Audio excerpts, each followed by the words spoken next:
just in case. This is really turning out to be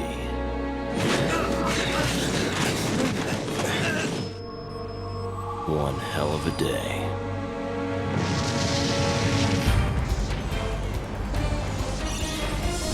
This is Disaster Day of Crisis on the Wii. Now this game, for my money, seems to have something that a lot of other games on the Wii are lacking.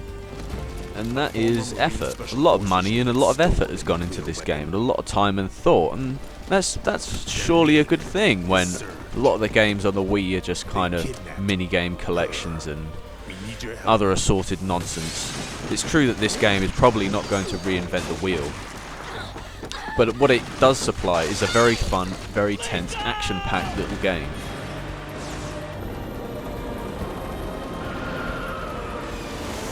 So in Disaster Day of Crisis you play the role of Ray, who's thrown into this kind of apocalyptic disaster with earthquakes and tsunamis and volcanoes going off and all kinds of other stuff, while at the same time having to fight off a rogue military force. He's basically your all-round action hero. He's pulling people out of fires one minute and then shooting down gunships the next. Disaster Day of Crisis does a very good job of making you feel like a hero when you're constantly saving people's lives and pulling them out of fires and stuff like that. And it's very fun and entertaining, which is overall one of the best compliments you can pay a game. Overall, when you play a game, you're looking for a fun, entertaining, absorbing experience, which is what this game provides.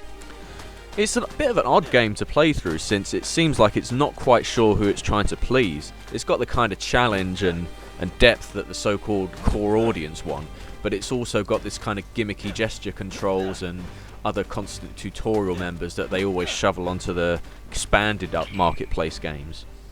So Disaster Day of Crisis has to walk a bit of a tightrope and please both sides. It manages it just about. Now the game has several styles of play. The main type is a standard action-adventure kind, which sees you navigating areas, avoiding hazards and rescuing citizens. Perhaps sounds quite bland, but the variety of the environments, the uniqueness of each challenge will help to keep things fresh. The other main style of play is combat. When you're attacked by enemies, the game switches into a light gun shooter style affair, which sees you ducking behind cover and peeking out to get a few good shots, but Time Crisis it ain't. Enemies on the hardest setting are bullet sponges, often taking several headshots to dispatch. And Zoom mode, which allows you to inflict double damage, while a welcome addition, will become a crutch for you to lean on all too often when your weapons aren't powerful enough. Weapon upgrades are available between each chapter, which is essential to get through the later stages. Once you become accustomed to the combat, it is quite entertaining, even though it is a simple case of waiting for an opportunity to fight and taking it. This doesn't detract from the fun from some of the standout boss battles.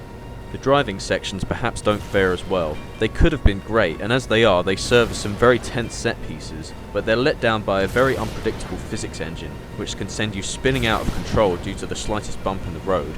While you're trying to outrun a pyroclastic flow, you don't really want to be looking for pebbles that might upset your crappy saloon. But hands down, the best asset of this game is its variety. It's constantly throwing something new at you, constantly keeping itself fresh. It can be frustrating, particularly on the harder setting, but it's worth persevering with because there aren't many games on the Wii that take you for such an enjoyable ride. It's thrilling, tense, absorbing, with a story that is surprisingly engaging and involving, even if it is rather nonsensical.